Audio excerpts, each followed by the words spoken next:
everyone, welcome back to our chemistry class. So we were learning thermodynamics of chemistry class 11. आज हम लोग second video जो है आपके पास आ रही है और इस सेकंड वीडियो में हम लोग दो टॉपिक्स कवर करेंगे. पहला थर्मोडायनेमिक इक्विलिब्रियम और दूसरा थर्मोडायनेमिक प्रोसेस. और ये दोनों ही बहुत इंपॉर्टेंट है. ये जो पहला टॉपिक का नाम हमने लिया थर्मोडायनेमिक इक्विलिब्रियम, ये टॉपिक यहाँ तो काम आएंगे ही, साथ में नेक्स्ट जो आपका चैप्टर दैट इज इक्विलिब्रियम, वहां पर भी बहुत काम आएंगे. तो चलिए इसी टॉपिक के साथ आज का क्लास को स्टार्ट करते हैं, दैट इज थर्मोडायनेमिक इक्विलिब्रियम. ये 5th नंबर टॉपिक है. इसका मतलब इससे पहले हमने 4 टॉपिक्स कवर कर चुके हैं.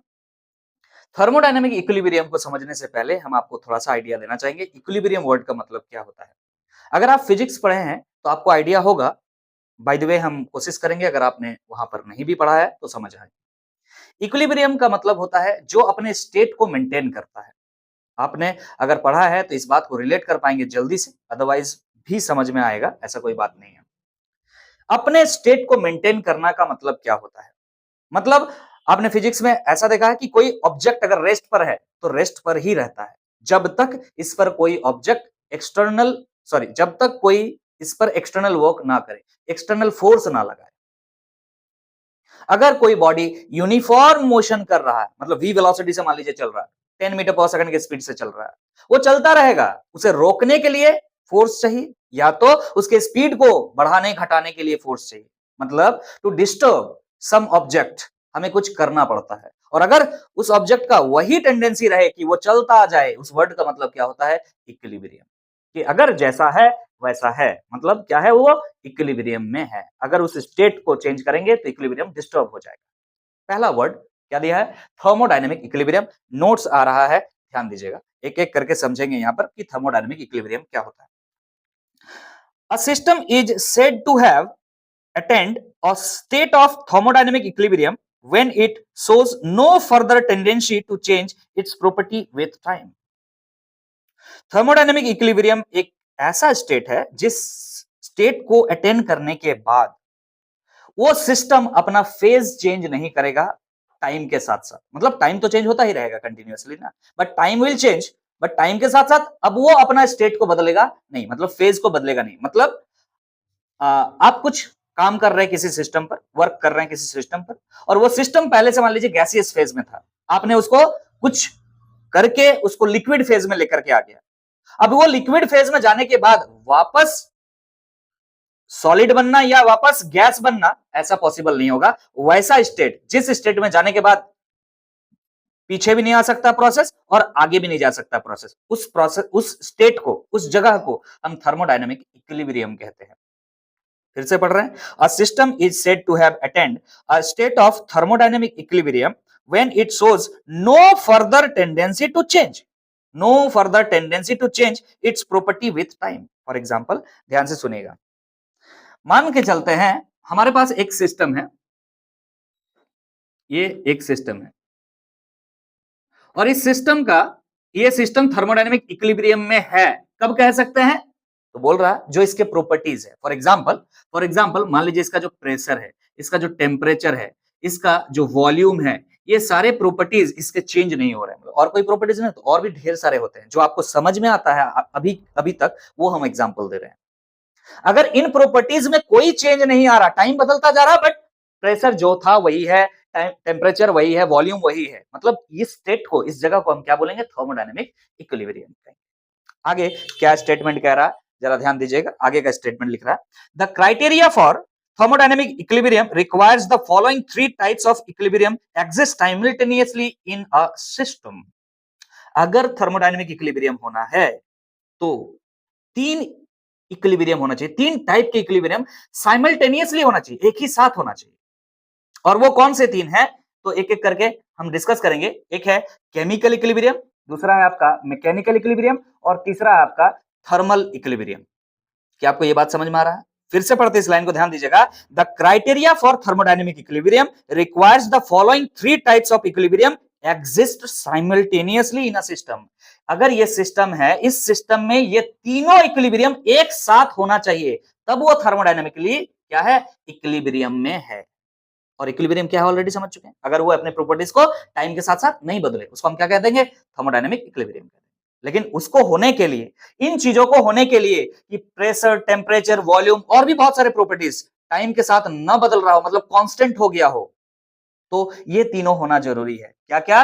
केमिकल इक्विलिब्रियम, मैकेनिकल इक्विलिब्रियम और थर्मल इक्विलिब्रियम। क्लियर है कि नहीं? चलिए एक एक करके तीनों को अब हम समझेंगे, ध्यान दीजिए। अब हम आगे बढ़ रहे हैं। अब हमें समझना है कि ये तीन टाइप के जो इक्विलिब्रियम है, केमिकल इक्विलिब्रियम, मैकेनिकल इक्विलिब्रियम और थर्मल इक्विलिब्रियम, एक साथ अटेंड होना चाहिए सिस्टम में, तब उसे हम क्या कहेंगे? थर्मोडायनेमिक इक्विलिब्रियम कहेंगे। एक एक करके आपका नोट्स आ रहा है, देखिएगा ध्यान से। केमिकल इक्विलिब्रियम किसको कहते हैं? कब कोई सिस्टम केमिकली इक्विलिब्रियम में होता है? तो लिख रहा है a system in which the composition of the system remains fixed and definite. Composition of the system remains fixed और and definite. Composition of the system का मतलब क्या होता है? मान के चलिए कंपोजिशन क्या है, ध्यान से सुनिएगा। एक सिस्टम है आपका, पहले इस चीज को ही समझ लेते हैं। ये सिस्टम है और इस सिस्टम के अंदर में हमने क्या रखा है? हमारा सिस्टम का हिस्सा है वाटर। मान लीजिए यहां तक आपने क्या डाला है? वाटर, H2, और इसमें शुगर मिला दिया है, मान लेते हैं शुगर मिला दिया। क्लियर है कि नहीं? So what is the composition? Composition is sugar plus water. Clear है कि नहीं? आफ्टर 1 आवर हम चेक कर रहे हैं कि हमने 2 स्पून जो है शुगर डाला था और मान लेते हैं 1 लीटर, एक काम करते हैं 0.5 litre, that is half litre water हमने डाला है मान लीजिए, और 2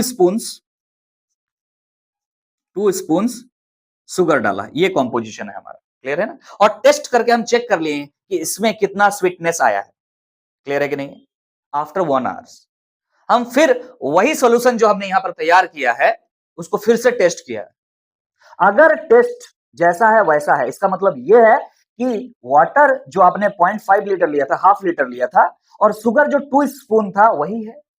अगर टेस्ट चेंज हो गया है, अगर उसमें मिठास बढ़ गया है या मिठास कम हो गया है, इसका मतलब क्या हो सकता है? या तो वाटर बढ़ गया होगा, या तो वाटर घट गया होगा, या तो शुगर बढ़ गया होगा, या तो शुगर घट गया होगा। बोलने का मतलब अगर टाइम पार होने के साथ साथ अगर जो सिस्टम के अंदर में है वही रहे, केमिकली कोई चेंजेस न हो, तो उसे हम क्या कहेंगे?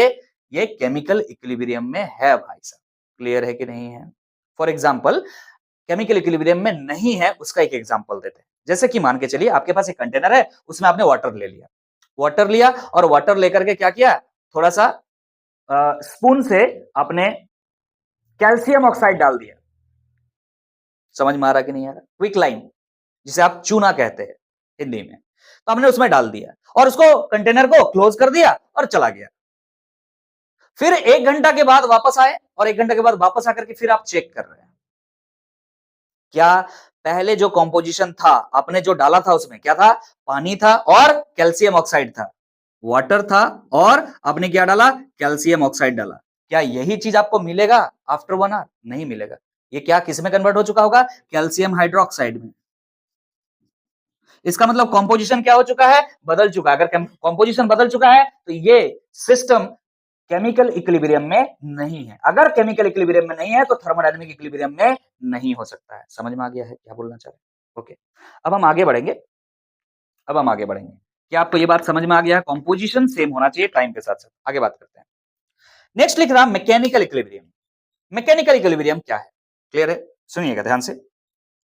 No chemical work is done between different parts of the system or between the system and surrounding. It can be achieved by keeping pressure constant. ध्यान से सुनिएगा। No chemical work is done.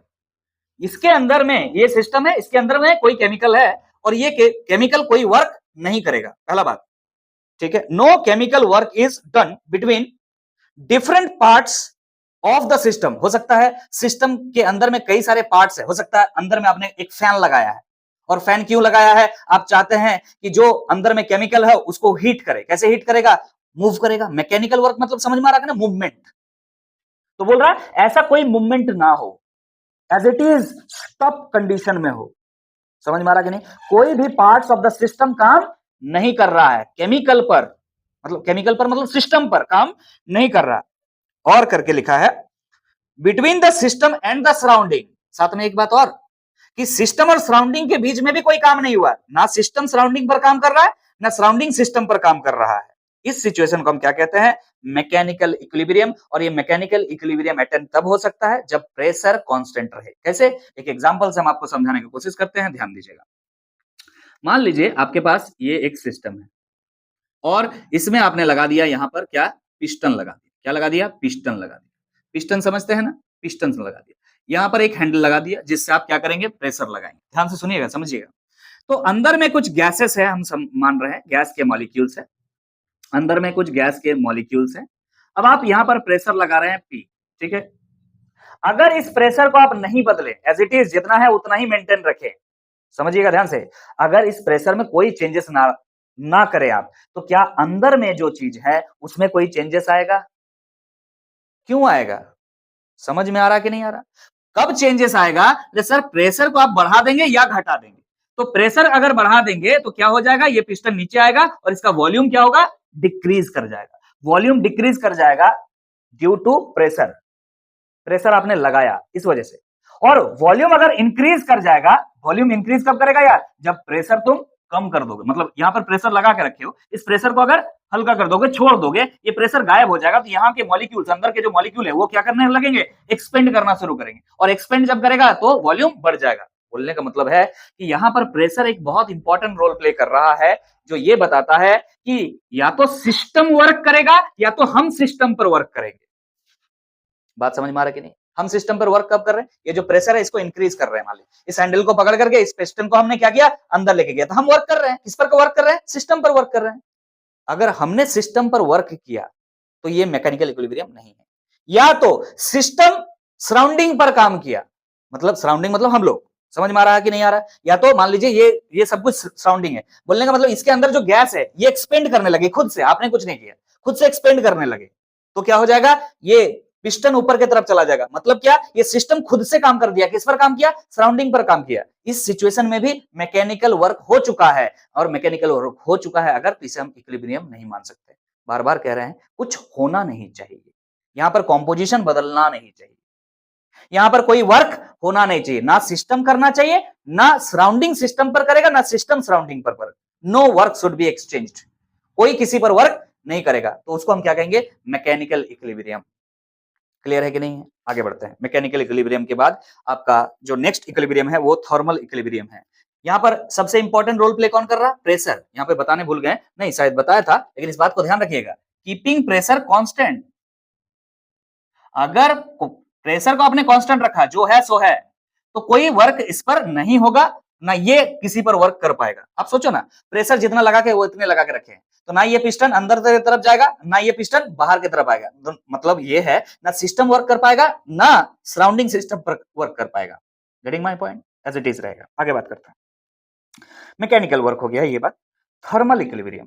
Thermal equilibrium का मतलब है temperature remains constant, there is no flow of heat between the system and the surrounding। Thermal equilibrium simple चीज है। Thermal equilibrium का मतलब है टेम्परेचर ना बदले। अगर कोई सिस्टम का जो टेम्परेचर है वो परमानेंटली फिक्स हो जाए, कांस्टेंट हो जाए, मतलब क्या बोलना चाह रहा है? इसका मतलब ना बाउंड्री से होते हुए हीट अंदर गया है, ना अंदर से बाहर आया है, कोई भी हीट फ्लो नहीं हुआ है।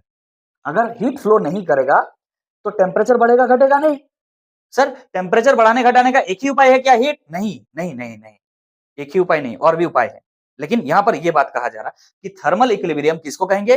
जब टेम्परेचर कांस्टेंट रहेगा। इस बात को ध्यान रखिएगा, टेम्परेचर नहीं बदलना चाहिए, दैट इज थर्मल इक्विलिब्रियम। तो और ये तीनों चीज जब एक साथ होगा, जैसे कि मैंने बताया, अब आपका तीनों चीज अगर एक साथ होगा, दैट इज केमिकल इक्विलिब्रियम, मतलब कॉम्पोजिशन फिक्स रहे, वो ना बदले। मैकेनिकल इक्विलिब्रियम मतलब प्रेशर को कांस्टेंट रखें हम, ना इस पर वर्क हो, ना सिस्टम सराउंडिंग पर काम करे। और थर्मल इक्विलिब्रियम मतलब टेम्परेचर भी ना बदले। क्लियर है कि नहीं? ये तीनों चीज जब होगा तो इस सिचुएशन को हम कहते हैं थर्मोडायनामिक इक्विलिब्रियम। क्लियर है कि नहीं? कोई सिस्टम अगर ये तीनों बात को फॉलो कर रहा है तो वो थर्मोडायनामिकली इक्विलिब्रियम पर प्रेजेंट है। अब हम नेक्स्ट टॉपिक की तरफ आगे बढ़ेंगे, दैट इज थर्मोडायनामिक प्रोसेस। अब हम आगे बढ़ रहे हैं और इस स्लाइड में हम डिस्कस करने जा रहे हैं सबसे पहले थर्मोडायनामिक प्रोसेस के बारे में। So what is thermodynamic process? Simply process भी बोल सकते हैं, सारे प्रोसेस यहां थर्मोडायनामिक प्रोसेस ही होंगे। But what are those? तो कह रहा है when the thermodynamic system changes from one state to another, the operation is called a process, that is thermodynamic process. The various types of the processes are, बहुत सारे process है। इस slide में हम सिर्फ 3 के बारे में डिस्कस करने जा रहे हैं, that is isothermal process, adiabatic process और तीसरा है आइसोबैरिक प्रोसेस। तो पहले इस बात को समझते हैं, व्हाट इज थर्मोडायनेमिक प्रोसेस। तो थर्मोडायनेमिक प्रोसेस क्या है, याद रखिएगा, ऐसा कोई ऑपरेशन, ऐसा कोई प्रोसेस जिसमें हम क्या करते हैं, किसी सिस्टम के स्टेट को चेंज करते हैं। Let's suppose this is a thermodynamic system, जिसमें हमने क्या किया है, कि यहां पर कुछ गैस के मॉलिक्यूल्स को भरा है और ये क्लोज सिस्टम है, ओके, क्लोज सिस्टम है। तो गैस के मॉलिक्यूल्स को हमने भरा है। अगर गैस के मॉलिक्यूल्स को भरा है तो वॉल्यूम क्या हो जाएगा, इसके कंटेनर के वॉल्यूम के इक्वल हो जाएंगे। अरे गैस का वॉल्यूम क्या होता है यार, है कि नहीं, बोलो। फिक्स नहीं होता है, मतलब कंटेनर, जिस कंटेनर में तुमने रखा है उसका वॉल्यूम के इक्वल हो जाते हैं। क्लियर है कि नहीं है? अब तुमने क्या किया, इसको तुमने क्या किया ना, बदला, किसमें बदला ना, लिक्विड फेज में बदल दिया। किसमें बदल दिया, लिक्विड फेज में बदल दिया। बोलने का मतलब स्टेट इसका बदल दिया आपने। क्लियर है कि नहीं? अब जब स्टेट आएगा तो बदलेगा, तो वॉल्यूम भी इसका ऑब्वियसली बदलेगा। बदलेगा कि नहीं बदलेगा, वॉल्यूम बदलेगा ना, और कम हो जाएगा ऑब्वियसली। गैस के मॉलिक्यूल्स दूर दूर होते हैं, बट अगर उसी का लिक्विड फेज ला रहे हो तो गैस के मॉलिक्यूल्स को पास पास लाना होगा by applying pressure, isn't it? तो अगर आपने इस सिचुएशन में प्रेशर को इंक्रीज किया है और प्रेशर को इंक्रीज करके आपने क्या किया है, इसको फेज को बदल दिया है, ठीक है कि नहीं? क्लोज सिस्टम में अगर बदल दिया है तो क्या हुआ यहां पर, सर फेज चेंज हो गया। तो आपने कुछ किया ना इसको बदलने के लिए, अपने आप बदल गया। कुछ किया, जो किया उसी को क्या कहते हैं, थर्मोडायनेमिक प्रोसेस। समझ में आ रहा कि नहीं आ रहा? कुछ ऑपरेशन तो इसमें किया, जैसे कि हम कह रहे हैं यहां प्रेशर इंक्रीज किया, तो इस प्रोसेस को हम क्या कहते हैं, थर्मोडायनामिक प्रोसेस कहेंगे। क्लियर है कि नहीं? आप यहां पर क्या कर रहे हैं, गैसियस फेज से या गैसियस स्टेट से आप लिक्विड स्टेट में जा रहे हैं। जरूरी नहीं कि यही फिक्स है, एक एग्जांपल है, फेज बदलना है आपको। क्लियर है कि नहीं? हो सकता है गैस टू लिक्विड हो सकता है लिक्विड टू सॉलिड हो, या हो सकता है सॉलिड टू लिक्विड हो, या लिक्विड टू गैस हो, मतलब फेज चेंज होना चाहिए। And those processes are termed as thermodynamic processes. Clear है कि नहीं? चलिए वन बाय वन हम प्रोसेस को डील करेंगे, डिस्कस करेंगे। पहला प्रोसेस जो डिस्कस करना है, दैट इज आइसोथर्मल प्रोसेस। इसका थ्योरी को पढ़ते हैं, फिर हम एक एक करके तीनों का डिस्कशन करेंगे वन बाय वन, ताकि आपको क्लियरिटी रहे। तो थ्योरी भी आपका नोट्स भी बन जाए, इट विल बी बेटर। तो चलिए पहला लिख रहा है आइसोथर्मल प्रोसेस क्या है। इन this process operation is done at constant temperature. माने जो भी करोगे टेम्परेचर मत बदलना भाई साहब, बाकी जो करना कर लो तुम। ऐसा थर्मोडायनेमिक प्रोसेस जिसमें टेम्परेचर नहीं बदलेगा उसको हम क्या कह देंगे, आइसोथर्मल प्रोसेस। याद रहेगा? अभी हम बात करेंगे फिर से एक बार। नेक्स्ट है आपका एडियाबैटिक प्रोसेस। ये नेक्स्ट क्या है आपका, एडियाबैटिक प्रोसेस। क्या कह रहा है, in this a process there is no exchange of heat takes place between the system and the surrounding. Heat का एक्सचेंज नहीं होगा सिस्टम और सराउंडिंग के बीच, there is no exchange of heat. Okay, heat is an energy, तो कोई exchange of energy नहीं है यहां पर। The system is thermally isolated. Thermally isolated मतलब जो टेम्परेचर है वो टेम्परेचर में छोड़ दिया गया है इसको, दैट इज आगे लिखा हुआ dq इक्वल टू 0, इसको समझते हैं। And its boundaries are insulated, इस चीज को भी हम समझते हैं। आगे नेक्स्ट क्या लिखा हुआ है, आइसोबैरिक। आइसोबैरिक का मतलब क्या होता है, isobaric, in this process the pressure remains constant through out the change. ये जो चेंज हो रहा है यहां से यहां जा रहे हैं, इस प्रोसेस में through out the change pressure constant होगा, तो ऐसा प्रोसेस को हम क्या कहेंगे, isobaric process. One by one एक एक करके तीनों को समझने का कोशिश हम करेंगे। पहला क्या है, आइसोथर्मल प्रोसेस। आइसोथर्मल प्रोसेस का मतलब यह है कि मान लीजिए ये है आपका सिस्टम, क्लियर है कि नहीं, ये है आपका सिस्टम, और इस सिस्टम में आपने मान के चलिए यहां पर क्या किया, लिक्विड रखा है, आपने लिक्विड रखा है, और इसका फेज को आप बदलना चाहते हो, इसका फेज को आप बदलना चाहते हो, क्योंकि आपको अब जो है आप अमीर हो गए हैं, ठंडा पानी से काम नहीं चल रहा, आइस क्यूब्स चाहिए। तो आप क्या कीजिएगा, इसको जमाइएगा। जमाइएगा मतलब क्या हो जाएगा, ये किस में बदल जाएगा बच्चा, आइस में, दैट इज सॉलिड में बदल जाएगा। अगर आपने क्या किया, फेज बदल दिया, ये लिक्विड है, ये सॉलिड है, आइस बन गया, मान लीजिए ये यहां पर वाटर था और यहां पर क्या है, आइस है, तो फेज बदल चुका है। फेज बदल चुका मतलब ये एक प्रोसेस है, थर्मोडायनेमिक प्रोसेस है, फेज बदल चुका है। लेकिन कौन सा प्रोसेस है, हमने ये कंसीडर किया कि यहां टेम्परेचर T1 है, यहां टेम्परेचर T2 है, लेकिन अगर दोनों टेम्परेचर आपस में क्या रहे, बराबर रहे, पहला शुरुआत में जो टेम्परेचर था और अब भी जो टेम्परेचर है दोनों बराबर रहे, तो ऐसे प्रोसेस को हम क्या कहेंगे, आइसोथर्मल प्रोसेस। मतलब यहां पर आप ये लिख सकते हैं कि T1 minus T2 is equal to zero, that is delta T is equal to zero, change in temperature is equal to zero कहते हैं, याद रखिए। What is it, change in temperature is zero, कोई चेंज नहीं होना चाहिए, बाकी कुछ भी करो यार। आइसोथर्मल प्रोसेस का मतलब क्या होता है, चेंज इन टेम्परेचर नहीं होना चाहिए, बाकी कुछ भी करके तुम इसको यहां से यहां लाओ, मतलब लिक्विड से सॉलिड में ला सकते हो। क्लियर है कि नहीं, ऐसे प्रोसेस को हम क्या कहेंगे, आइसोथर्मल प्रोसेस। क्लियर है कि नहीं है, समझ में आ गया।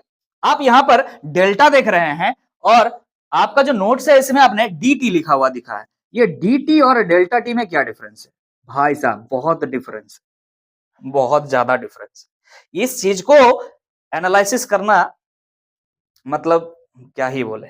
डेल्टा तुम इस सिचुएशन के लिए लिख सकते हो जो हमने अभी यहां से यहां तक डिराइव किया है, और डी लिखने का मतलब कुछ और ही है। टाइम के साथ साथ तुमने क्या किया है, असल में क्या है, dt क्या है असल में dt बाई dt, ये कैपिटल टी जो है वो टेम्परेचर है और स्मॉल टी का मतलब टाइम है। यहां पर माने टाइम के साथ साथ जो है टेम्परेचर नहीं बदलना चाहिए। नहीं बदलना चाहिए का मतलब क्या होगा, कांस्टेंट होगा, हाँ ना, बोलो समझ में आ रहा है, नहीं बदलना चाहिए। Rate of change of temperature with respect to time, rate of change of temperature with respect to time क्या होगा, कांस्टेंट, मतलब चेंज नहीं होगा, बोलने का मतलब जीरो ही होगा, जरूरी नहीं है ना, ध्यान रखिएगा इस बात को। क्लियर है कि नहीं है, अब सुनिए ध्यान से, अगर इसका आप डिफरेंशिएशन करेंगे सी का तो क्या बनेगा, यहां पर जीरो बनेगा, इसलिए डायरेक्टली इस चीज को ऐसे लिखा हुआ है dt इक्वल टू जीरो। लेकिन दोनों का मतलब अगर आपको थोड़ा बहुत भी समझ में आ रहा है तो अभी एडजस्ट कीजिए, बिकॉज हम आगे जाएंगे तो इसके बारे में डिटेल में चर्चा होगी। याद रखिएगा डेल्टा टी और dt का मतलब अलग है, भले यहां पर दोनों बात सही हो जाएगा, दोनों बात ही यहां सही है, डेल्टा टी भी जीरो है और dt भी जीरो है। डेल्टा टी मतलब एक लॉन्ग ड्यूरेशन के बारे में बात होता है और dt का मतलब एक फ्रैक्शन ऑफ टाइम के बारे में बात होता है, आपको इंस्टेंटेनियस का बारे में बात होता है। ये बात यहां पर लिखा हुआ है, जो फिजिक्स वाले बच्चे हैं डायरेक्टली रिलेट कर पाएंगे, बाकी फिजिक्स तो, अरे फिजिक्स वाले बच्चे क्या होते हैं, फिजिक्स वाले तो सभी कोई है कि नहीं, चाहे वो बायो पढ़ रहा हो चाहे वो मैथ्स पढ़ रहा हो, सबके लिए तो फिजिक्स बराबर है, तो दोनों ही कनेक्ट कर सकते हैं। ठीक है, तो ये हम स्टार मार्क कर रहे हैं, इस चीज को हम रिलेट करेंगे, बाद में लेंगे। एक और बात जो आप नहीं पढ़े हैं अभी तक, क्या नहीं पढ़े सर, इंटरनल एनर्जी नहीं पढ़े। व्हाट इज इंटरनल एनर्जी, कोई बात नहीं, आपने नहीं पढ़ा है, हमारा जो नेक्स्ट टॉपिक है ना, नेक्स्ट वीडियो है वो उसी पर जाएगा। तो आप लेकिन अभी से अलग कलर का पेन से मेंशन करके रखिए कि यहां चेंज इन इंटरनल एनर्जी भी क्या होता है, जीरो। बोले सर ये तो नहीं लिखा हुआ था नोट्स में, लिखा हुआ है delta E equals to zero. क्या लिखा हुआ है, delta E equals to zero. क्या बोल रहे हैं, delta E equals to zero. वहां पर ई कह रहा है इंटरनल एनर्जी को, हम देखो एनर्जी का मतलब ई ले लिया है तो बहुत सारे एनर्जीज हो जाता है ना, बच्चे कंफ्यूज कर जाते हैं। तो हम कभी भी लिखा करेंगे तो ध्यान रखिएगा, नोट्स में भले डेल्टा ई लिखेगा, हम क्या लिखेंगे, डेल्टा ई, तो समझिएगा सेम चीज है। क्लियर है कि नहीं है, पहले से ही बता दी कि इसमें इंटरनल एनर्जी में चेंज जो भी होता है वो जीरो होता है, चेंज नहीं होता इंटरनल एनर्जी। इसको आप याद रखिएगा, नेक्स्ट क्लास इस चीज को मतलब रिपीट करेंगे, वहां पर हम लोग डिस्कस भी करेंगे, अभी बस याद रखिए इस चीज को। अब आते हैं एडियाबैटिक प्रोसेस में। एडियाबैटिक प्रोसेस के बारे में आपने जो सीखा वो क्या है कि in this process there is no exchange of heat takes place. अरे भाई साहब ये कौन सा प्रोसेस होगा, आपको क्या लेना पड़ेगा, एक थर्मस फ्लक्स लेना पड़ेगा। अरे बच्चा समझ में आ रहा है कि नहीं आ रहा, कौन सा सिस्टम है ये, एडियाबैटिक सिस्टम है। कौन सा system, adiabatic system. Adiabatic system में क्या होता था कि बाउंड्री से सिस्टम से सराउंडिंग में हीट नहीं जा सकता था और सराउंडिंग से सिस्टम में भी हीट नहीं आ सकता था। हीट का एक्सचेंज जो है इसमें अलाउड नहीं होता, साथ में मैटर का भी एक्सचेंज अलाउड नहीं होता है, कोई दिक्कत नहीं है। क्लियर है कि नहीं है, एडियाबेटिक सिस्टम होना चाहिए। क्लियर है कि नहीं है, समझ में आ रहा है कि नहीं आ रहा? इसका मतलब इसका जो बाउंड्री होता है वो बाउंड्री क्या होता है, सील्ड होता है, सील्ड भी होता है साथ में इंसुलेटेड भी होता है। इस वजह से ना मैटर का एक्सचेंज होगा ना हीट का एक्सचेंज होगा। क्लियर है कि नहीं है? ऐसा कोई प्रोसेस जिसमें हीट का फ्लो नहीं हो रहा हो लेकिन फेज चेंज हो जा रहा हो। फेज चेंज होना जरूरी है, तभी तो वो प्रोसेस है।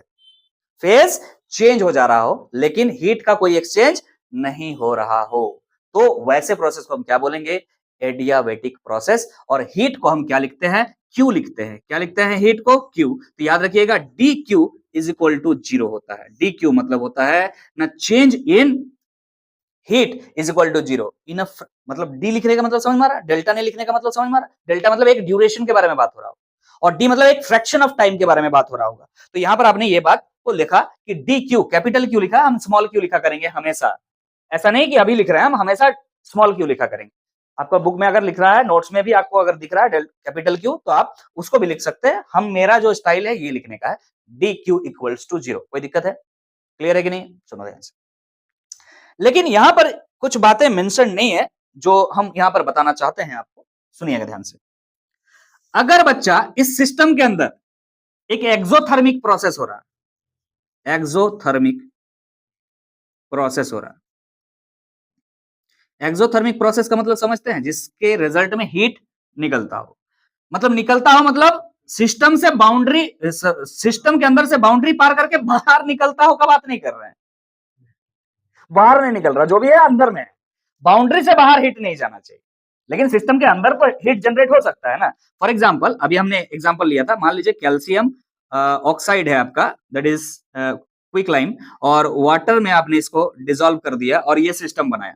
तो इसके रिजल्ट में क्या होगा, कैल्शियम हाइड्रोक्साइड बनता है और साथ में हीट भी रिलीज होता है, आपको पता है, हाँ कि ना?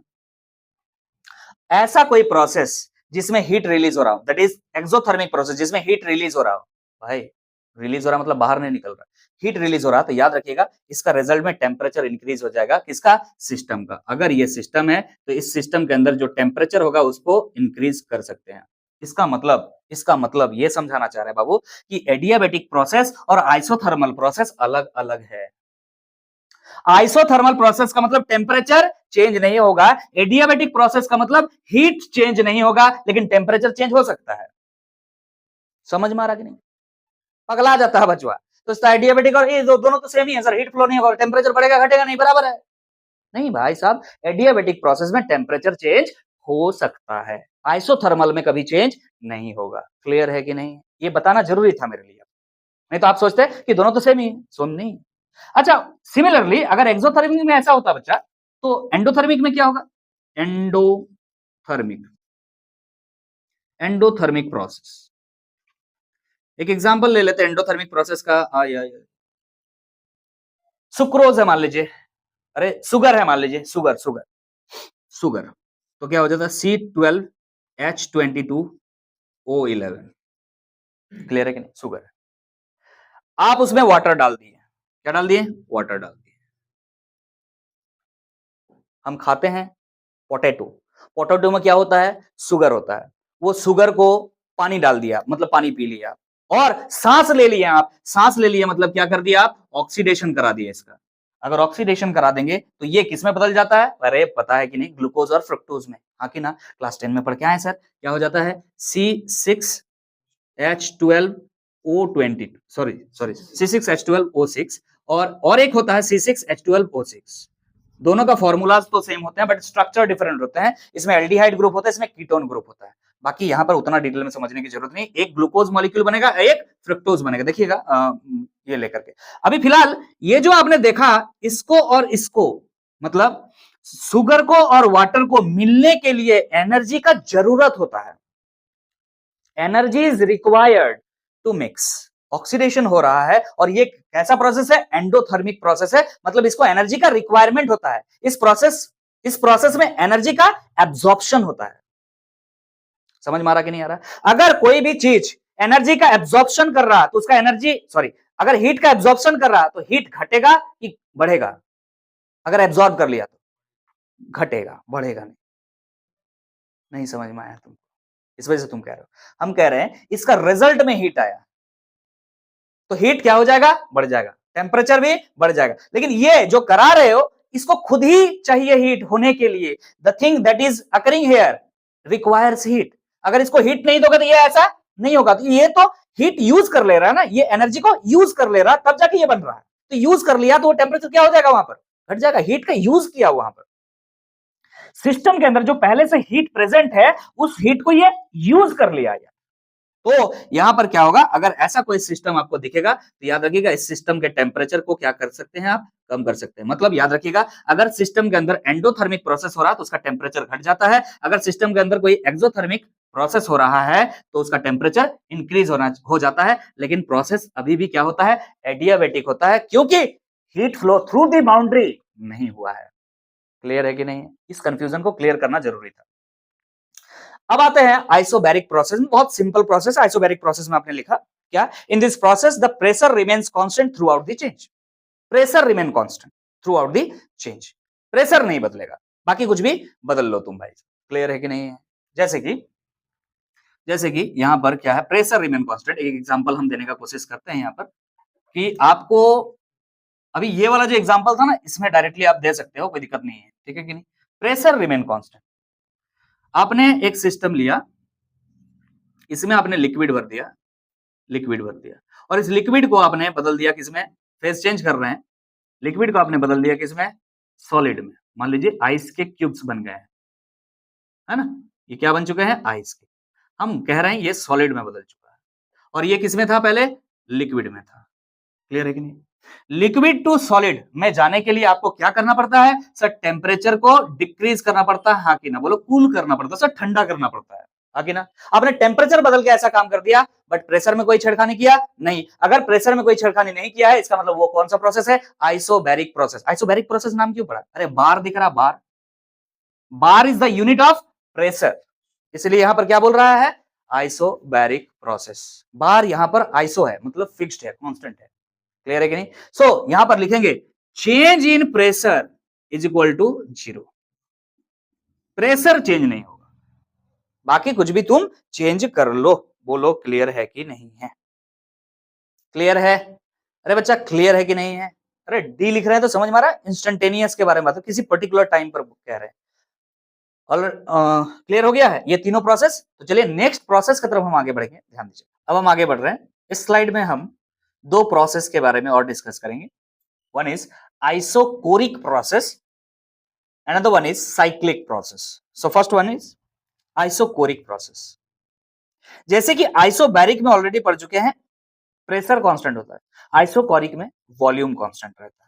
लिख रहा है, ध्यान से देखिएगा, इन this process volumes remains constant through out the change. Clear है कि नहीं? वॉल्यूम चेंज नहीं होगा, बाकी कुछ भी कर लो तुम। आगे बात करते हैं साइक्लिक प्रोसेस। बहुत बड़ा चीज नहीं था, डिस्कस हो। साइक्लिक प्रोसेस क्या है, इस बात को समझना जरूरी है। When a system undergoes a number of different processes and finally returns to its initial state, it is termed cyclic process. For a cyclic process, dE equal to 0 and dH equal to 0. इस चीज को अब हम समझते हैं, ध्यान से सुनिएगा। आइसोकोरिक प्रोसेस याद रखिएगा, वॉल्यूम में चेंज नहीं होगा, that is dV equal to 0. There is no change in volume. कुछ और कर लो तुम, वॉल्यूम चेंज नहीं हो रहा है अगर प्रोसेस में, तो आइसोकोरिक बोल देंगे बस। साइक्लिक प्रोसेस क्या है, इसमें क्या होता है, सुनिएगा ध्यान से सुनिएगा। मान लीजिए एक सिस्टम है जो गैसियस फेज में है, इसको हमने चेंज किया, मान लीजिए हमने लिक्विड में इसको चेंज किया, ये सिस्टम जो है लिक्विड फेज में चला गया है, तो कुछ प्रोसेस हुआ होगा, तब प्रोसेस करने के बाद ही स्टेट चेंज होता, थर्मोडायनामिक प्रोसेस हुआ होगा। अगेन आप क्या कर रहे हैं, इसको आप सॉलिड में लेके चले गए, सॉलिड बना दिए, सॉलिड फेज में ये चला गया। अगेन कोई थर्मोडायनामिक प्रोसेस हुआ है, तब ये बदला है, और फिर हम मान के चलते हैं सॉलिड से वापस हमने गैस बना दिया। क्लियर है कि नहीं? So what is the initial state, gas. What is the final state, gas. This is called cyclic process. When the initial state of the system is same as that of the final state of the system is called cyclic process. पहले कहानी जहां से शुरू हुआ था, अगर कहानी का अंत वहीं पर आकर के हो जाए तो वैसे प्रोसेस को हम क्या कहेंगे? साइक्लिक प्रोसेस कहेंगे। इस बात को आपको ध्यान रखना होगा कि साइक्लिक प्रोसेस में क्या-क्या चेंज नहीं होते हैं। तो कोई भी स्टेट फंक्शन चेंज नहीं होता है।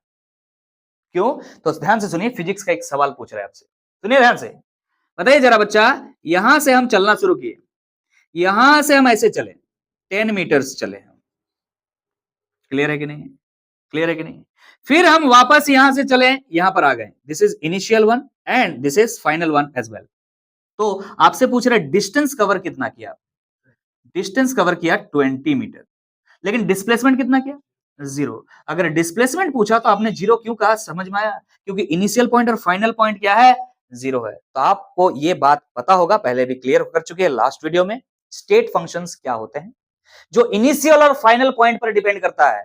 जो इनिशियल स्टेट क्या है और फाइनल स्टेट क्या है, इस बात पर डिपेंड करता है। क्या क्या हुआ इसके बीच में, से कोई मतलब उसको नहीं है। और यहां पर आप ये पा रहे हैं कि जो इनिशियल स्टेट है वही फाइनल स्टेट है। इसका मतलब जितने भी चीजें हैं उसमें कोई चेंजेस नहीं होना चाहिए। क्लियर है कि नहीं है? बोलिए क्लियर है कि नहीं? तो यहां पर क्या लिख सकते हैं आप लोग कि change in internal energy is equal to 0, change in enthalpy equal to 0। मतलब सर ये सब अजीब चीजें क्यों लिख रहे हैं? क्योंकि इन अजीब चीजों के बारे में आपको पढ़ना है आगे, कि इंटरनल एनर्जी क्या है, एंथैल्पी क्या है, ये सब चीजों के बारे में आगे पढ़ना है। तो हम उस समय आपसे पूछेंगे कि बाबू रे बताओ, इंटरनल एनर्जी में कोई चेंज नहीं है तो कौन सा प्रोसेस है? तो आपको बताना होगा सर साइक्लिक प्रोसेस है। क्लियर है कि नहीं? और बताओ जरा, इंटरनल एनर्जी, एंथैल्पी, ये सब क्या था? स्टेट फंक्शन ही था ना। तो कोई भी स्टेट फंक्शन, जो भी स्टेट फंक्शन था उसमें कोई भी चेंजेस नहीं होंगे। तो बेटर टू राइट, याद रखिएगा, डी यू लिखिए, ठीक है? Better to write D U, और यहां पर क्या लिखिए? D H. Better to write, instantaneous के मामले में लिख रहे हैं यहां पर। क्लियर है कि नहीं? और ना एवरेज, ध्यान दीजिएगा, यहां से जब यहां तक गया है तो इंटरनल एनर्जी में चेंज हुआ है, फिर यहां से यहां गया तो इंटरनल एनर्जी में चेंज हुआ है, फिर यहां से जब यहां वापस आया इंटरनल एनर्जी में चेंज हुआ है। बट पहले जो इंटरनल एनर्जी था अब वापस वही इंटरनल एनर्जी हो गया। इन होल फेज, धीरे धीरे धीरे धीरे अंदर में जो भी प्रोसेसेस हुआ है सभी प्रोसेस में इंटरनल एनर्जी का चेंज हो सकता है। क्लियर है कि नहीं है? समझ में आ रहा कि नहीं आ रहा है? बट रिटर्न बैक उसी पर आ रहा है। मान लीजिए इंटरनल एनर्जी 10 जूल था, अब भी फाइनली भी 10 जूल है, ये कहना चाह रहे हैं। चेंज नहीं होगा। इंटरनल जीरो नहीं, इंटरनल एनर्जी जीरो नहीं, चेंज नहीं है इसमें, जो है सो है। क्लियर है कि नहीं? But in processes, different processes change हुआ है, लेकिन वापस जब आ रहे हैं तब चेंज नहीं हुआ। In whole cycle, in whole cyclic process, याद रहेगा, change in enthalpy equal to 0, change in internal energy equal to 0 in cyclic process. What is cyclic process, समझ में आ गया? अब बहुत इंपॉर्टेंट दो और प्रोसेस है जिसके बारे में एक ही साथ हम डिस्कस करेंगे, ध्यान दीजिए। अब हम नेक्स्ट दो प्रोसेस के बारे में और डिस्कस करने जा रहे हैं, that is reversible process and irreversible process. बहुत ही इंपॉर्टेंट है, एग्जाम में थ्योरी से डायरेक्ट क्वेश्चंस देखने को मिलते हैं। तो पहले थ्योरी देख लीजिए, आप आराम से नोट बना लीजिए, उसके बाद हम इसके एग्जांपल्स लेके और अच्छा तरीके से समझेंगे। लिख रहा है रिवर्सिबल में, a process which occurs infinitesimally slowly, मतलब बहुत धीरे धीरे कोई प्रोसेस अगर हो रहा है, पहला बात। उसके बाद कह रहा है that is opposing force is infinitesimal smaller than driving force. इसका क्या मतलब होता है अभी समझते हैं। एक होता है ड्राइविंग फोर्स, एक होता है अपोजिंग फोर्स। मतलब प्रोसेस को होने देना है, कोई अगर प्रोसेस को होने दे रहा है उसको बोलते हैं ड्राइविंग फोर्स, और कोई प्रोसेस को होने से रोक रहा है that is opposing force. Clear है कि नहीं? तो यहां पर यह बात बोल रहा है opposing force is infinitesimally small. Oppose करने वाला जो फोर्स है वो बहुत कम होता है, आराम से हो रहा है तो होने देता है, अलाउड फॉर अकरिंग, आराम से होइए, कोई दिक्कत नहीं है। Okay, and when infinitesimal increase in the opposing force can reverse the process. अगर यही चीज जो अपोजिंग फोर्स है इसको अगर काफी बढ़ा दिया जाए तो जो प्रोसेस आप कर रहे हो उसको रिवर्स कर सकते हो। मतलब अभी कौन सा प्रोसेस पढ़ रहा है? रिवर्सिबल, तो वो क्या हो जाएगा? इररिवर्सिबल हो जाएगा। ये कह रहा है it is said to be reversible process, इस प्रोसेस को हम रिवर्सिबल कहते हैं। आगे बात करेंगे, अभी डिस्कस करेंगे one by one, don't worry, note बनाइए इस चीज का। अब इररिवर्सिबल में क्या लिखता है इसको देखिएगा ध्यान से। irreversible process when the process occurs from initial to final state in single step. Initial to final step में जाना है इसको, स्टेट में जाना है इसको, सिंगल स्टेप में चला जाएगा, वेरियस स्टेप में नहीं जाएगा। और ये क्या था, धीरे धीरे स्लोली होता है, स्टेप बाय स्टेप होता है, और वो डायरेक्टली एक ही बार में जाता है। When the process occurs from initial to final state in single step in finite time, in particular time, मतलब स्लोली नहीं हो रहा, फास्ट होता है। इरिवर्सिबल प्रोसेस फास्ट होते हैं in comparison to reversible process, and can not be reversed, और जो हो गया सो हो गया, वापस नहीं आ सकता है। Okay, it is termed as irreversible process. Example में लिख रहा है यहां पर, amount of entropy increases in irreversible process. अब इस बात को आप अभी नहीं समझ पाएंगे, बस नोट बना करके रखिएगा। क्या बोला है, अमाउंट ऑफ एंट्रोपी, एंट्रोपी का मतलब होता है disorder, disturbance. Amount of entropy increases in irreversible process. जो इरिवर्सिबल प्रोसेस होते हैं उसमें एंट्रोपी जो है, डिसऑर्डर जो है, डिस्टर्बेंस जो है, वो लगातार बढ़ता जाता है, ये कह रहा है। कोशिश करेंगे समझाने का, 2 मिनट का समय दीजिएगा हमें। आगे बात कर रहा है, irreversible process are spontaneous in nature, all natural processes are irreversible in nature. एक एक करके सारे बातों को डिस्कस करेंगे। बोल रहा है कि इरिवर्सिबल प्रोसेस जो होते हैं वो स्पॉन्टेनियस होते हैं। स्पॉन्टेनियस मतलब होता है जो प्रोसेस खुद से होता है, आपको कराने की जरूरत नहीं है, उसे क्या कहते हैं, स्पॉन्टेनियस प्रोसेस। और दुनिया में जितना भी स्पॉन्टेनियस प्रोसेस है जो कि नेचुरल प्रोसेस है, स्पॉन्टेनियस प्रोसेस मतलब नेचुरल प्रोसेस। बारिश हो रहा, आप करा रहे हो क्या, समझ में आ रहा कि नहीं आ रहा। द स्पॉन्टेनियस प्रोसेस मतलब समझ में आ रहा है, जो खुद से होता है उसको कह रहा है। तो ऐसे सारे प्रोसेस को हम क्या कहते हैं, इरिवर्सिबल प्रोसेस कहते हैं। All natural processes are irreversible in nature. Clear है कि नहीं है। आगे बात करते हैं, एक एक करके एग्जांपल भी देंगे, और जो चीजें हमने अभी पढ़ा उस बात को भी समझेंगे। एकदम रिवर्सिबल से शुरू कर रहे हैं। रिवर्सिबल में आपको यह बात कहा गया पहले ही, a process which occurs infinitesimal slowly, मतलब very slow process, very slow process. Very सही लिखा है, पहला बात, very slow process, step by step होता है। क्या होता है, स्टेप बाय स्टेप, धीरे से, धीरे धीरे धीरे धीरे, एक स्टेप हुआ, फिर दूसरा स्टेप होगा, फिर तीसरा स्टेप होगा, ऐसा कुछ होता है। ऐसा प्रोसेस जो बहुत स्लो हो, स्टेप बाय स्टेप पकड़ हो। आगे कह रहा है, opposing force is infinitesimal smaller. Opposing force, इसमें जो प्रोसेस को होने वाला फोर्स है वो सही होता है, मतलब अपोजिंग फोर्स कम होता है इसमें। Opposing force is very small. इसमें अपोजिंग फोर्स बहुत कम होता है। और ड्राइविंग फोर्स, ड्राइविंग फोर्स मतलब क्या होता है, जो प्रोसेस को होने के लिए अलाउ करता है, is इनफाइनिटेसिमल more, much more.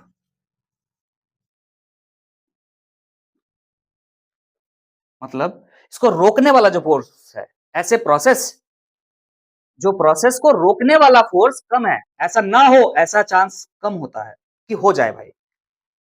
Opposing force मतलब रोकने वाला फोर्स, जो प्रोसेस हो रहा है उसको रोकेगा, वो काफी कम होता है। मतलब ड्राइविंग फोर्स काफी ज्यादा होता है, मतलब जल्दी से ये प्रोसेस नहीं, ये प्रोसेस होगा, इस बात का मतलब, इस बात का गारंटी है, बट स्लोली होगा, धीरे धीरे होगा, फास्ट नहीं। ये बात समझिए, दिमाग में डालिए।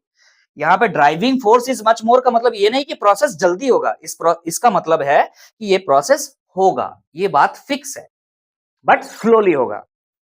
क्लियर है कि नहीं। और इसका सारा ऑपोजिट करते चलिएगा उसमें। क्लियर है कि नहीं है।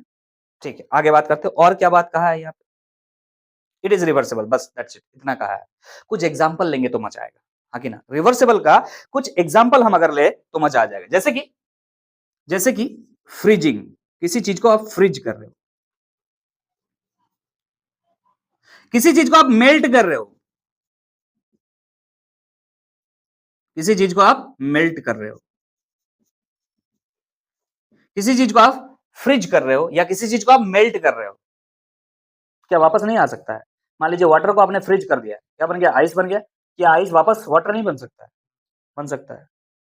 इसमें क्या होता है, जो ड्राइविंग फोर्स होता है वो मच मोर होता है अपोजिंग फोर्स से। और क्या बात, स्टेप बाय स्टेप होता है, स्लोली होता है। आप तुरंत तुरंत डालेंगे वाटर को फ्रिज में और तुरंत आप फ्रिज से आइस निकाल लेंगे, ऐसा थोड़ी होता है, प्रोसेस है, स्लोली होगा, धीरे धीरे होगा। और भी बहुत सारे प्रोसेस है, जैसे कि आप मान के चलिए, अगर मैकेनिक्स का एक एग्जांपल ले लेते, फिजिक्स का, जैसे कि आप कह सकते हैं ना, कॉम्प्रेशन और एक्सपेंशन ऑफ स्प्रिंग।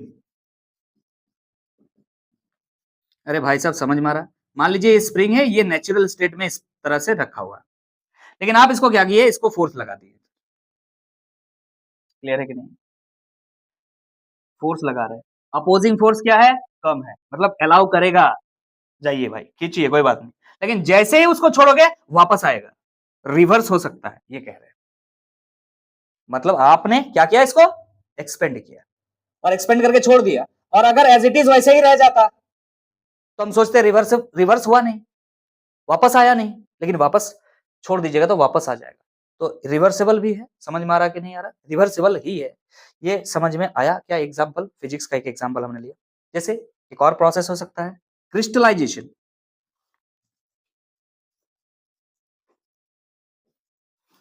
क्रिस्टलाइजेशन का मतलब समझिएगा ध्यान से, आपके पास NaCl NaCl मॉलिक्यूल्स है, आयनिक आयनिक कंपाउंड है NaCl, और आप चाहते हैं इनको क्या ना, एक सॉलिड पत्थर के जैसा बना हुआ रहे, रॉक के जैसा बना हुआ रहे। तो आप क्या करेंगे, इसको ढेर सारा एक साथ लेंगे और इसको जमा करने का कोशिश करेंगे। मतलब क्या कर रहे हैं, इसको क्रिस्टलाइज कर रहे हैं। क्रिस्टलाइज कर मतलब सॉलिड फॉर्म पे ला रहे हैं। बोले सर ये पहले से तो सॉलिड है, हाँ सॉलिड है, बट ये एक मॉलिक्यूल है सॉलिड का, ढेर सारे मॉलिक्यूल्स को एक साथ रखने का मतलब होता है क्रिस्टल बनाना। क्लियर है कि नहीं, तो क्रिस्टलाइजेशन प्रोसेस में भी, crystallisation process is also a reversible process. अरे भाई साहब, आपने एक मान के चलिए क्या बोलते हो उसको, रॉक बनाया, उसको वापस तोड़ नहीं सकते हो क्या, तोड़ सकते हो, रिवर्सिबल प्रोसेस है। आगे आते हैं इरिवर्सिबल प्रोसेस पर, अब हम आएंगे, ऐसा प्रोसेस जो रिवर्स नहीं हो सकता है। क्लियर है कि नहीं, अच्छा, इसमें क्या है, वेरी स्लो प्रोसेस, ये वेरी फास्ट प्रोसेस है। इसमें लिखा है when the process occurs from initial to final step in single step in finite time, मतलब फास्ट प्रोसेस है, सिंगल स्टेप में होता है, फास्ट प्रोसेस है, फास्ट प्रोसेस है, फास्ट प्रोसेस है, और सिंगल स्टेप में होता है, सिंगल स्टेप, अलग अलग प्रोसेस नहीं, इसीलिए जल्दी होता है सिंगल स्टेप। दूसरा बात क्या कह रहा है, ये अपोजिंग और ड्राइविंग को हम नहीं कह रहे हैं, या फिर आप चाहे तो लिख सकते हैं इसमें अपोजिंग फोर्स काफी ज्यादा होता है और ड्राइविंग फोर्स कम होता है उसमें, इरिवर्सिबल। क्लियर है ना, क्लियर है कि ना, ठीक है। अच्छा, एग्जाम्पल देते हैं, मजा आएगा, एग्जाम्पल देंगे तो मजा आएगा। यहां पर उसके बाद एक बात लिखा था, इस बात को भी हम पढ़ते हैं, irreversible process are spontaneous in nature. ये क्या होता है, स्पॉन्टेनियस होता है। स्पॉन्टेनियस का मतलब खुद से हो जाना, मतलब सारे नेचुरल प्रोसेस, सारे नेचुरल प्रोसेस क्या है, इरिवर्सिबल प्रोसेस है। स्पॉन्टेनियस मतलब सारे नेचुरल प्रोसेस जो है वो इरिवर्सिबल है। फॉर एग्जांपल रेनिंग,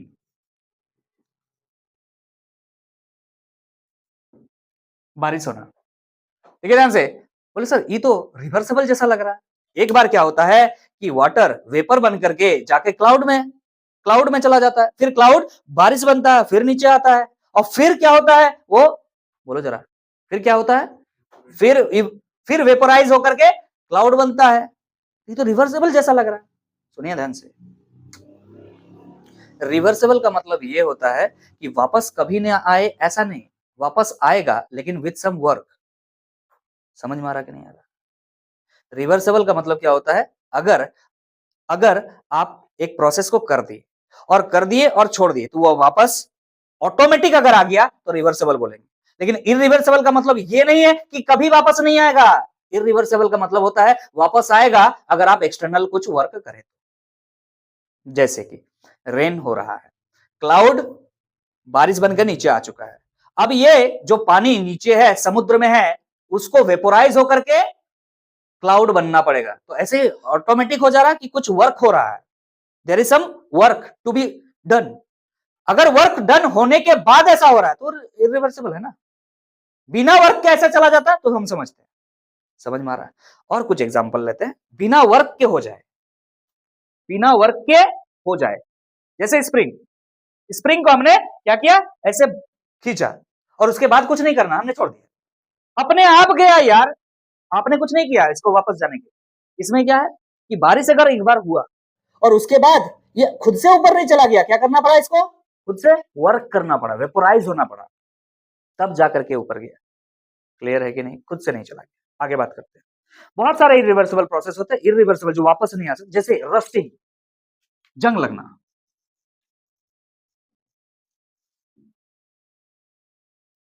क्या होता है? रस्टिंग।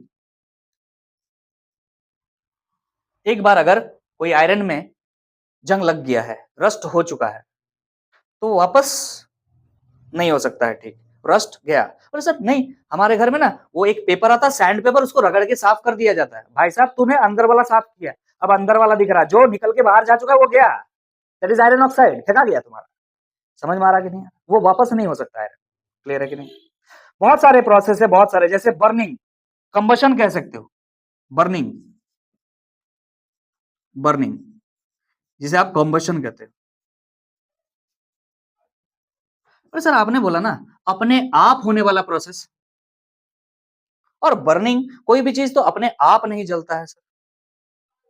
सुनो ध्यान से, सिर्फ आपको उसको उसको बस इग्नाइट करना, उसके बाद छोड़ देना है। एक पेपर लीजिए, उस पे माचिस मार दीजिए, आपने आपको सिर्फ क्या करना है, स्टार्ट करना है प्रोसेस, उसके बाद पूरा पेपर खुद से जलेगा, आपको जलाने की जरूरत नहीं है। मतलब स्पॉन्टेनियस है, खुद से होने वाला प्रोसेस, आपको इग्नाइट तो करना होगा खुद से ना। अब गाड़ी चलेगा, गाड़ी को स्टार्ट करना तो होगा आपको यार, उसके बाद खुद चलेगा, है कि नहीं? समझ में आ रहा कि नहीं आ रहा? कुछ एग्जांपल इस तरह के समझने की कोशिश कीजिए। बर्निंग, बस माचिस मार के छोड़ दीजिए, अपने आप पूरा जलेगा। इग्नाइट आपको करना होगा। और भी बहुत सारे एग्जांपल हो सकते हैं। मिक्सिंग ऑफ गैसेस और लिक्विड्स, मान लीजिए दो गैस को मिक्स कर दी, वापस आएगा क्या? जैसा था वैसा होगा? अलग अलग नहीं होगा, फिर मिक्स हो चुका है।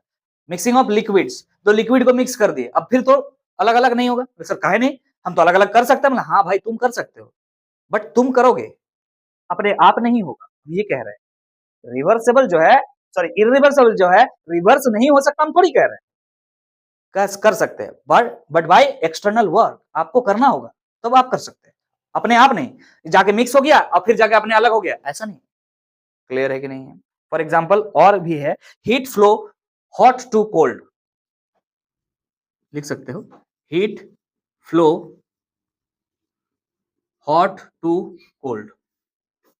मतलब कोई भी हॉट ऑब्जेक्ट से कोल्ड ऑब्जेक्ट की तरफ हीट फ्लो करता है, ये बात पता है आपको? क्या वापस कोल्ड ऑब्जेक्ट से हॉट ऑब्जेक्ट में आ जाएगा?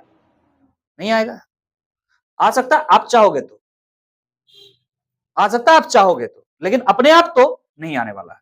समझ में आ रहा कि नहीं आ रहा? तो इरिवर्सिबल प्रोसेस क्या है समझ में आया? पहला बात क्या बोला, फास्ट प्रोसेस होता है, सिंगल स्टेप में होता है। स्पॉन्टेनियस प्रोसेस मतलब नेचुरल प्रोसेस जितने भी है दुनिया में सारे क्या होते हैं, इरिवर्सिबल। तो कुछ एग्जांपल हमने यहाँ पर दे दिया।